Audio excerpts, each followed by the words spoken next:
Hey, what's up, guys? Today is day 84 of doing 100 burpees a day for 365 days. It's the 25th of March.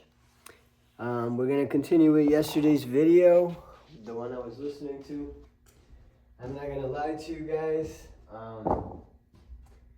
Today has been a really rough day.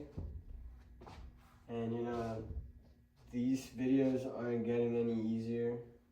So I'm at that point where, I might quit on myself. When you just don't feel like you're heading in the right direction. Things aren't going the way you want them to go. My wrist has been bothering me. I don't want to quit, but it's one of those things that I'm not there yet, but I'm close to being there. His title is something like this Supreme Alright, so Leader let's of get through it. Council of Egyptian Antiquities. We're gonna do reps of 10 again. And he's still So we running can get done interference. with He's these supposedly quick retired, today. but still runs interference. And Alright, there's video let's of get him started. rappelling down into the caves, kind of exploring them, saying, "Look at what I have discovered." So what do you think the motive is there? Some of that is ego. I don't know the deeper political motives. I really don't know whether it's Egypt or our government. I don't know, but it bothers me. So what do you think, since we don't know anything, like the basic questions, if this were, we were writing a police report, we'd have to leave every line blank because we just don't know. When was it built? Who built it? How did they build it? Unknown. 5. So, since you know a great deal about this topic, hypothesize for a minute. What do you think this is? I think the clearest evidence comes from maybe Robert Schoch's work, John Anthony West, and certainly Randall Carlson at the erosion patterns at the base of the Sphinx. You've heard about Yes. which clearly shows water. And a lot of it. A lot of water moving at high speed for a long time, which would indicate a great flood.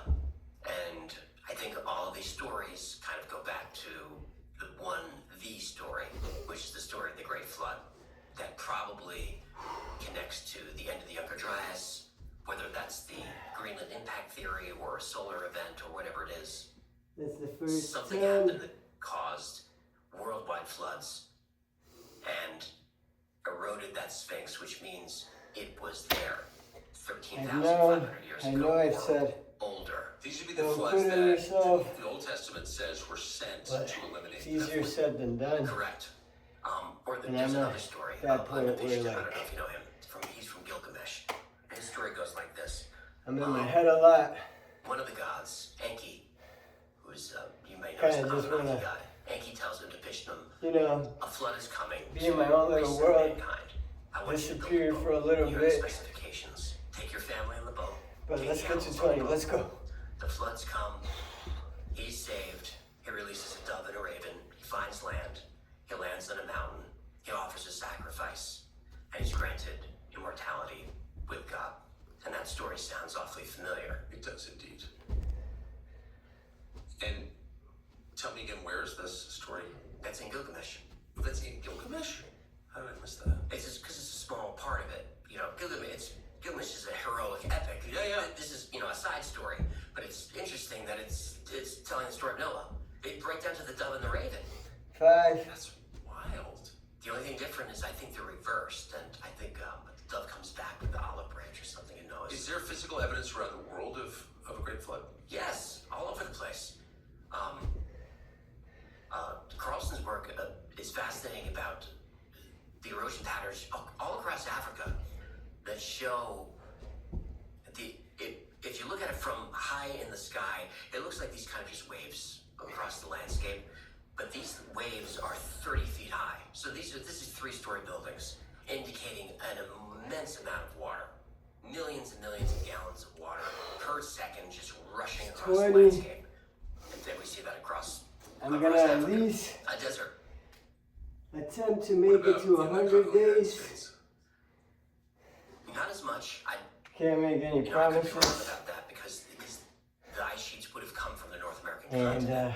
yeah, So how they get to Africa, I'm not exactly I sure. think it's But we certainly have it's evidence time. of the glaciers moving and retreating very quickly in the United States. I mean, that's It's how been Long Island was made.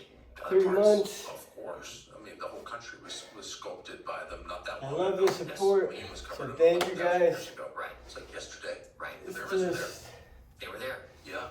I mean, Göbekli I Tepe. gotta is another- protect my mental health Göbekli Tepe is a lot pre-flood. more than It's the pre-Diluvian when structure. I'm making That's some supposed to silly have videos. in Turkey. That's where all the good stuff is in Turkey. But yeah, let's get to 30. Let's go. Tell us what that is. Göbekli Tepe is an ancient site. It's about 13,000 years old. Could be wrong on the date, but I'm pretty close. And it's pillars arranged in that align with astrological formations, that align with the seasons. They're carved with intricate designs, animals, writing, all kinds of stuff. And we're supposed to be hunter-gatherers with spears and buffalo at this point, not building these immense structures. What's really strange about Göbekli Tepe... That's not hunter-gatherer behavior. No, it is not. That's very sophisticated behavior. It appears that it was buried intentionally. I can't explain why. 5. But maybe it was someone knew something was coming and we need to protect this site. But that's very strange. That's not even the oldest structure we've found. Karen Tepe is even older than Göbekli. So, how? Well, 2026 is likely to be the year that some companies will find patriotism. They'll discover it. During the Biden years, corporate America thought hating our country was the thing to do, so they did it. Now we're in a new era. They are coming back to reality. It's not real, though. It's a trick. They don't mean it at all. Black Rifle means it, and they've been doing it since day one. Not just discovering patriotism, they were founded on the premise. As this country celebrates 250 years of existence, Black Rifle is brewing bold American roasted beans built for people who believe in the Plays characters. Where I call that. So in, I think it's Cretaeus, he talks about hearing the story from Solon, who was like his great uncle, who heard a story from an Egyptian priest about this ancient land beyond the arms of Hercules, which people think is probably the Rock of Gibraltar. And it's a large continent, larger than India, and it's populated by advanced people. And there's a cataclysm, and it goes underwater. And he describes concentric rings and waterways and all this technology, if you want to call it that. And what's interesting about Atlantis, and a lot of people don't talk about this, is in Cretaeus, which is Plato's telling of it. He's writing about Atlantis, and he stops mid-sentence. And that's the end of it. There's no more writing about Atlantis. So that's the earliest story we have of it. And there are strange structures around the world that could indicate maybe Atlantis. The Eye of the Sahara is a very interesting structure. I don't think that's it. What's also called the Rishat structure. I don't know if you've seen this. It's in Western Africa. If you look at it, it's concentric rings. Is it underwater? No. And it's concentric rings, and it looks like it fits the description. Now, someone like Randall Carlson, who's a paleohydrologist, which I learned was a thing, says it's not, and I tend to believe him because it's built more like a dome, and it's been above water for millions of years, so it's probably not it, but it's worth looking at. But there are places like the Bimini Road, which are very hard to explain. That's in the Bahamas. It's long. These are right angles that are submerged underwater. There's something that looks like a city buried under Cuba that's definitely been there for 20,000 years. Underwater. And the Yanaguri Monument off Japan, we've got these giant... Amazing thing. These are all right angles. In shallow water. Yes, in shallow water. It's like an underwater temple off Japan and like 12 feet of water. You can dive it, yeah. But it's if you start talking about these things, you're a kook.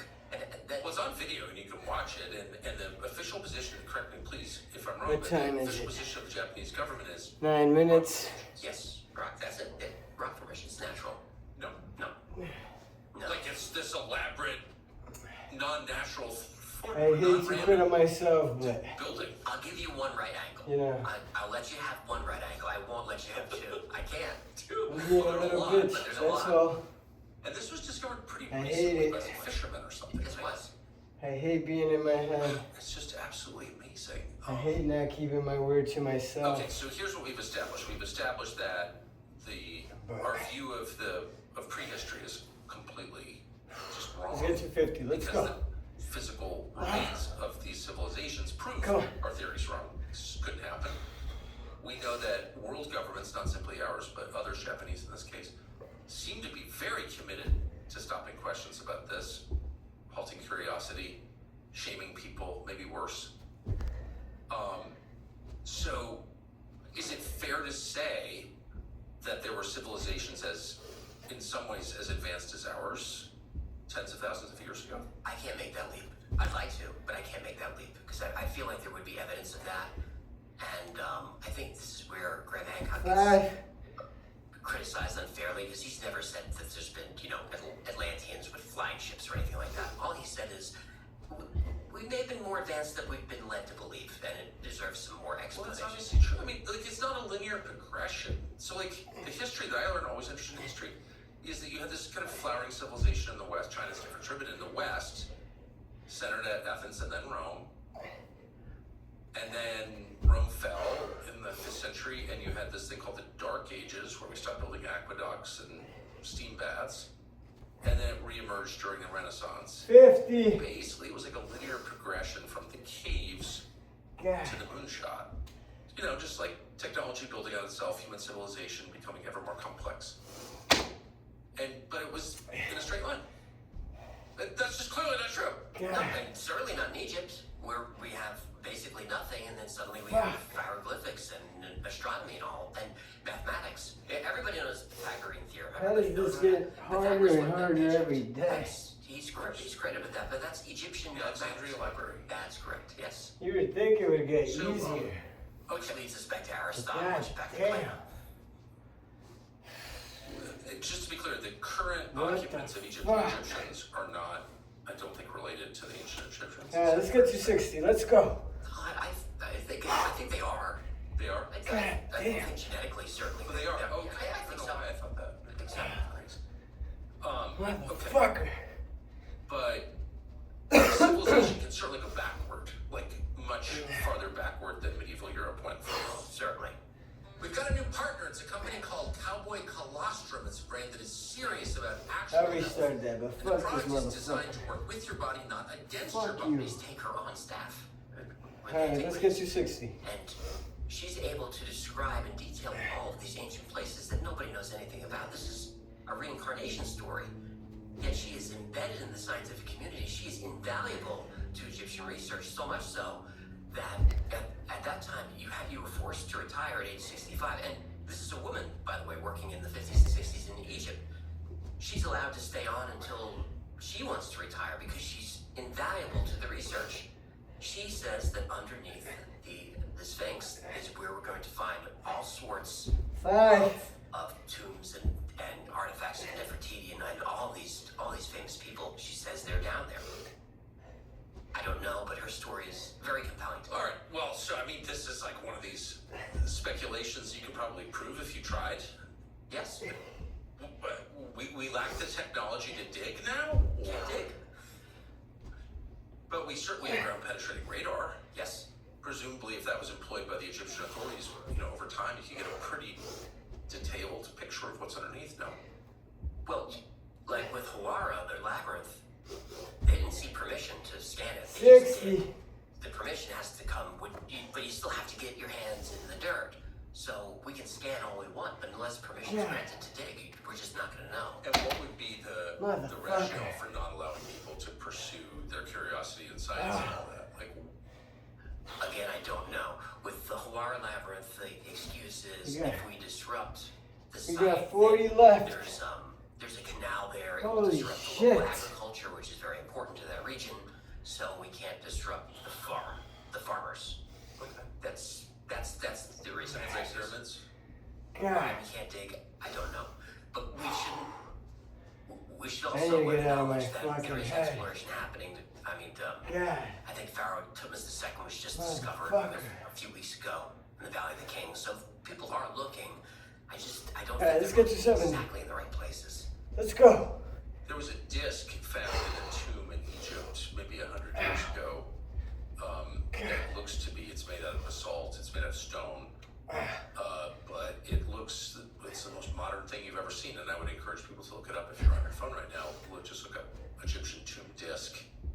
And it looks like an impeller maybe and a motor, an electric motor. But clearly, that was not created by a primitive civilization. No. It's the most precisely, first of all, how do you machine basalt, okay? It's not hand carved, obviously, look at it. What's the explanation for that? I don't think there is one. I don't think there is one. I would like to know how they carved that. Basalt would be lava rock, igneous rock, Yeah. the hardest rock on Earth. I don't. Oh, is it the hardest? Well, it's not like diamond, but copper's not going to get through that. Yeah. And it's so precise. It's perfect. It's perfect. It's perfect. And you look at it for about 15 seconds, you're like, no. Ancient culture did not make that. At least the ancient cultures have been described to me. Not just the machining, but the mathematics. It's perfect. Well, that's a good point. The design. Huh. Okay. So do we have any hint of the energy? So clearly the missing piece here is energy. The 70. megaliths, including the ones in the United States, the massive structures in the You got American 30 Midwest left. and in Florida, What? earthworks. These are not, it's just the math doesn't work on the number of man hours required to build any of this stuff. Yeah, excuse my language, guy. Angkor Wat, Damn. clearly, it's not just somebody with a bronze knife making this stuff. It's not. Nadal is another one. With these, that's Polynesia also. That these tons, they almost look like Lincoln logs, but they're 10, 20 tons. They're huge. No one knows how they could have been put into place. And They still stand. They still stand. We don't know when they were built or how long ago. But if you look at it from the air, you can see they had a sewer system. They devised a way to get fresh water through this whole society, but nobody knows who built this. So Let's go. Or why. Let's go 280. The why could just be, we live here. What's interesting is sewer system, fresh water. This is a long time before Roman. Let's go. We got 30 left. So let's get 280. There they are. So what the explanation lacks is an energy source that's not just biceps. And has anyone put forward a reasonable hypothesis on that? It depends how you define reasonable. Of course it does. Plausible, I guess is what I would say. Plausible? Nothing that satisfies me. The copper doesn't work. The abrasives don't work for me. Acoustic levitation I like, but that's really hard to prove. Acoustic levitation is a thing. You can't levitate things with sound. That's proven. Giant stones, we can't do that. But just because we can't doesn't mean someone else could. Are you sure we can't? I guess another way of putting it would be, are you convinced that the U.S. government is totally transparent about energy? No, I think they're totally opaque about energy. Really? Tom? Oh yes. I think the U.S. government probably has unlocked 0 point or close to 0 point energy, which would be pulling energy out of the vacuum. We have inventors that have done that over and over and over. 80.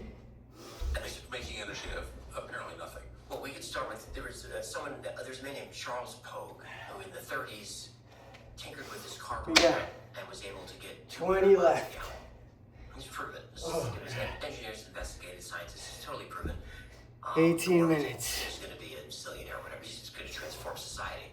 And the problem was, once the news of his engine got out, the oil stocks crashed. They just crashed.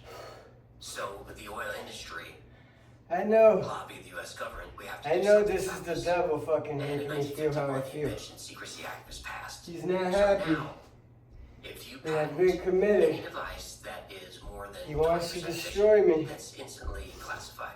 That is now a Oh, state God. secret. It's vital Thank to you for national not security. giving up on You me. can't talk about it. You can't. I know I want to give up on build it, myself, but and you can't sell it unless you sell it. please to the US don't give up military. on me. You cannot do it. That went on for a while. And then there was a man named Tom Ogle, and Tom is. All right, let's get to 90. 70s Let's go. now. He accidentally rewires his Let's go. lawnmower engine to God. take the exhaust and pump it back into the carburetor. And this thing runs on a gallon of gas for Let's get to 90. Let's go. hours or something like that. So he reconfigures his car. It's like a 1976 Ford Galaxy, like a boat. And He's offered $1 billion from an oil-producing country. Shell Oil offers him $25 million for the patent that he considers, but they're going to shelve it, so he says no. It's considered, maybe one of the biggest inventions of the century. Suddenly, Tom, without a history of drug use, stumbles out of a bar. 5. He's drunk and he's killed, and that's the end of Tom Ogle's story, and that all disappears. All that research goes away, and this repeats over and over and over again till we get to Stanley Meyer. And you might remember Stanley Meyer in the water car, because this is the 1990s now. So now we have a vehicle that we're not even talking about fossil fuels and protecting a multi-trillion-dollar industry. We've got a car that runs on water using electrolysis, which has been around since the 1700s. But electrolysis requires a lot of energy and perfect water without impurities. But Stanley's figured out how to take tap water, put it into his car, and run his car on water. And what it does is splits the water into hydrogen, oxygen, runs on hydrogen. Hydrogen is a fuel that works. And it works, and he drives it all over the place. It's all over the news. Engineers look at it. They say, this is the invention of the century. We got 10 left. Everything. He's offering And we're almost done with day 84. millions of dollars, and everyone wants The day I decided to almost quit. He's sitting at, he's sitting I'm at a Cracker embarrassed. Barrel with his brother and some investors. I can't and they believe. raise a glass to toast new investment and go into the future. And Alright. We got 10 left. And Stanley suddenly doesn't feel well. He runs outside. He starts vomiting. His brother chases after him and says, "What's going on?" And Stanley says, "They poisoned me," and he dies. And in the medical examiner's report, it says he died of an aneurysm. Let's go. If you read the report, you can tell the medical We got examiner the last like 10. that, because he wrote Let's some get other stuff after like it. that. He said he was poisoned by toxicology. I don't really show it, but he says he died of an aneurysm. And that technology is now gone. Oh, God. The patent's useless because Stanley faked the numbers because he didn't trust the government, because he had another invention that most people don't know about before his water Alright, car, let's get. which was this toroid ring. The toroid is a donut. This donut-shaped ring that he invented that created energy out of nothing and levitated. But he patented it. It got and they got hit with the Secrecy Act, and they made his life miserable. But people started to learn about that, and that brings us. There are other inventors in between. Townsend Brown invents this anti-gravity technology. He runs into all kinds of bad luck. All these men have their research stolen. They're broken into. They're carrying guns. They're threatened. They're disappearing. It happens over and over and over again. I have an episode on this. It's very sad. And we get to Floyd Sparky Sweet, he's my favorite, because his inventions, he videotaped all of his stuff. And you see him in his workshop. And Sparky, he's an engineer. He's a garage tinkerer, but he's an engineer. And this was supervised by the military physicist. Maybe it was a mistake. And you see him running a fan at high RPMs. And then he's got light bulbs, all of this energy, and it's all running off this little box the size of a deck of cards. And he puts in 0.03 milliwatts, and he gets out all the watts you want. It's a device They're completely done. no matter what you attach to it, With day it just 84. it will give you the energy. This is God bless you guys. this I'll is try to actually see you next guys level tomorrow. technology. I don't know if we'll go there, but Can't it make does- any promises So, anymore. Sparky's got this invention. He gets some Stay help safe. from a military physicist. And like always, Gets a visit. thank late you one God night. for another day of life. Come talk to him. Say goodnight. He has a We'll heart go attack. shower and go to bed.